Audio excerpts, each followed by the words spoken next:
নমস্কাৰ, মই ঝৰ্ণা শৰ্মা দীপ চৌধুৰী। আজি আপোনালোকৰ সন্মুখত পাঠ কৰিবলৈ লৈছোঁ জনপ্ৰিয় লেখিকা মৌচুমী বড়িৰ এখনি জনপ্ৰিয় উপন্যাস মনৰ নিজানতৰ ৬ষ্ঠ খণ্ড।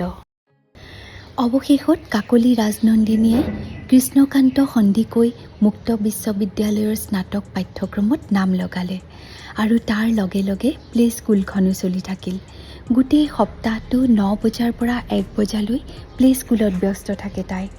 অকণ অকণ ল'ৰা ছোৱালীৰ মাজত থাকি তাইৰ মনটো ভৰি থাকে। তেনে মুহূৰ্তত বিক্ৰমৰ প্ৰতি কৃতজ্ঞতা অনুভৱ কৰে তাই। স্কুল ছুটিৰ পাছৰ সময়খিনি সোণমানু আৰু বিক্ৰম অহালৈ ব্যস্ত হৈ পৰে। তাইৰ ডিগ্ৰীৰ ক্লাছবোৰ দেওবাৰে হয়। বিক্ৰমৰ চৰ্ত মানি মুখত গাম্ভীৰ্যৰ প্ৰলেপ সানি তাই ক্লাছ কৰিবলৈ যায়। কাৰো সৈতে বিশেষ দৰকাৰী কথা নহ'লে তাই কথাই নাপাতে। কিন্তু এনেকৈ আৰু কিমান দিন? লাহে লাহে উলুপি আৰু পাৰিজাত নামৰ দুজনী ছোৱালীৰ লগত আৰু অনিমেষ নামৰ ল'ৰা এজনৰ লগত তাইৰ বন্ধুত্ব হয়। সিহঁতে তাইৰ লগত ফোনতো কথা পাতিব বিচাৰে, কিন্তু তাই এৰাই চলে। লাহে লাহে তাই বিক্ৰমে গম নোপোৱাকৈ ঘৰৰ বাহিৰত বজাৰ সমাৰ কৰিবলৈ গ'লে, নতুবা বিক্ৰম অফিচ যোৱাৰ পাছত সিহঁতৰ লগত হোমৱৰ্ক সংক্ৰান্তত কথা পাতিবলৈ আৰম্ভ কৰিলে। এদিন বিক্ৰম অফিচৰ পৰা দেৰিকৈ অহাৰ কথা, সেয়ে তাই বিশেষ একো নাভাবি গধূলি অনিমেষলৈ দৰকাৰী কথা এটাত ফোন কৰিলে। কিন্তু ফোন কৰি থকাৰ মাজতে বিক্ৰম অফিচৰ পৰা আহি ওলালহি। হঠাতে বিক্ৰমক দেখি কাকলিয়ে থতমত খালে। অনিমেষক বিক্ৰম অহাৰ কথা জনাই তাই ফোনটো কাটি দিলে। ফোনটো দিয়া, বিক্ৰমে ক'লে। কাকলিয়ে বিক্ৰমলৈ ফোনটো আগবঢ়াই দিলে। বিক্ৰমে কল লিষ্টত চকু ফুৰালে আৰু কাকলিক চকু পকাই ধৰিলে। তুমি মই দিয়া চৰ্ত ভংগ কৰিছা। নহয় বিক্ৰম, ক্লাছৰ হোমৱৰ্কৰ কথা এটা সুধিব লগা আছিল, সেয়ে নোৱাৰাতহে ফোন কৰিছোঁ। শিক্ষকলৈও ফোন কৰিব পাৰিলাহেঁতেন। বিক্ৰমৰ কথাত কাকলি মনে মনে থাকিল।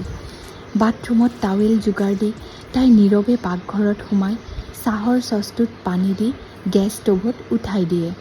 বিক্ৰমে টাৱেলখনেৰে মুখ মচি মচি বাথৰুমৰ পৰা ওলাই আহে আৰু কাকলিয়ে শুনাকৈ কৈ থাকে, তোমালোক মাইকী মানুহবোৰক বিশ্বাস কৰিব নোৱাৰি। মোক কথা দিছিল কাৰো লগত বন্ধুত্ব নকৰোঁ বুলি, আৰু এতিয়া চৰ্ত ভংগ কৰিছে, আৰু এইবাৰ অনিমেষ এটাৰ লগত লিলিমাই কৰিবলৈ আহে। বিক্ৰমৰ কথা শুনি কাকলিৰ সহ্যৰ সীমা বাহিৰ হৈ যায়। তাই বাচন ধোৱা পাত্ৰটোৰ পৰা এটা এটাকৈ বাচন হাতত লৈ মজিয়াত জোৰ জোৰকৈ পেলাবলৈ আৰম্ভ কৰি দিলে। বাচন পৰা শব্দ শুনি বিক্ৰম পাকঘৰৰ ফালে আহি জুমি চায়। হেতা এখন উফৰি আহি বিক্ৰমৰ গাত লাগু লাগু হয়। সিফালৰ পৰা সোণমানুহো দৌৰি আহে। পাকঘৰৰ বাচন বৰ্তন গাত পৰাৰ পৰা বাচিবৰ বাবে লৰালৰিকৈ বিক্ৰমে সোণমানুক কোচাত লৈ বাৰাণ্ডা পায়গৈ। পকাত জোৰকৈ চিচাৰ গিলাচ ভঙা শব্দ শুনা পায় সোণমানু আৰু বিক্ৰমে। কাকলিৰ ৰণচণ্ডী মূৰ্তি দেখাৰ পিছৰে পৰা বিক্ৰমে আৰু কাকলিক একো নোকোৱা হ'ল, কিন্তু অসম্ভৱ ধৰণে দুয়োৰে মাজত নীৰৱতা বিৰাজ কৰিলে। কাকলি আৰু বিক্ৰমে ক'বলগীয়া কথাখিনিহে পাতিবলৈ ল'লে আৰু নকৰিলে নোহোৱা কামবোৰহে কৰিবলৈ ল'লে। হাঁহি ধেমালি মৰম চেনেহ এইবোৰ যেন ঘৰখনত নোহোৱা হ'ল। তাৰ মাজতে কাকলিৰ টিচাৰ ট্ৰেইনিং প্ৰগ্ৰাম এটা ওলাল গুৱাহাটীত। স্কুলৰ আটাইকেইগৰাকী টিচাৰৰ সৈতে লগ লাগি কাকলি সোণমানু আৰু বিক্ৰমক থৈ গুৱাহাটী পালেগৈ। ট্ৰেইনিং শেষ হোৱাৰ দিনাই কাকলিহঁতৰ ৰাতিৰ বাছত ঘৰলৈ বুলি যাবলৈ বাছ ষ্টেণ্ড পালেহি। হঠাতে বতৰটো ক'লা মলা কৰি বৰষুণ পৰিবলৈ আৰম্ভ কৰিলে। সেই বৰষুণতে তিতি তিতি এজন ল'ৰা বিশেষ ভংগীমাত কাকলিহঁতৰ ফালে আহি থকা দেখা পালে কাকলিয়ে। ল'ৰাজন আহি কাকলিহঁতৰ ওচৰ পালেহি। ভণ্টি বা? ল'ৰাজনে কাকলিহঁতৰ কলিগ নীৰাৰ ফালে চাই মাতিলে। আৰে তই এই বৰষুণত তিতি ক'ৰ পৰা আহিলি? মই ইয়ালৈকে আহিছিলোঁ বিশেষ কাম এটাত, হঠাৎ তোমাক দেখিলোঁ।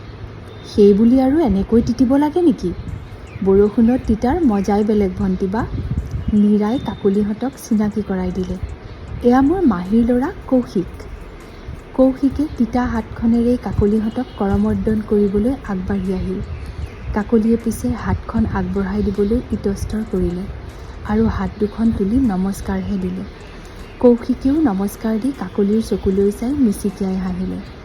বিক্ৰমৰ বাধাবোৰ পাই তাই হাঁহিবলৈকে পাহৰিছিল। সেয়ে তাই কৌশিকৰ হাঁহিৰ প্ৰতি সঁহাৰি নজনাই গহীন হৈ থাকিল। কাকলিহঁত ৰাতিৰ বাছত নুঠাকৈয়ে কৌশিক সিহঁতৰ লগে লগে থাকিল। আটাইকেইগৰাকীকে সি কফি খোৱালে আৰু ইটো সিটো কথা পাতি ব্যস্ত হৈ থাকিল। কাকলিৰ বাদে আটাইয়ে কৌশিকৰ কথাবোৰত হাঁহিলে, সঁহাৰি দিলে।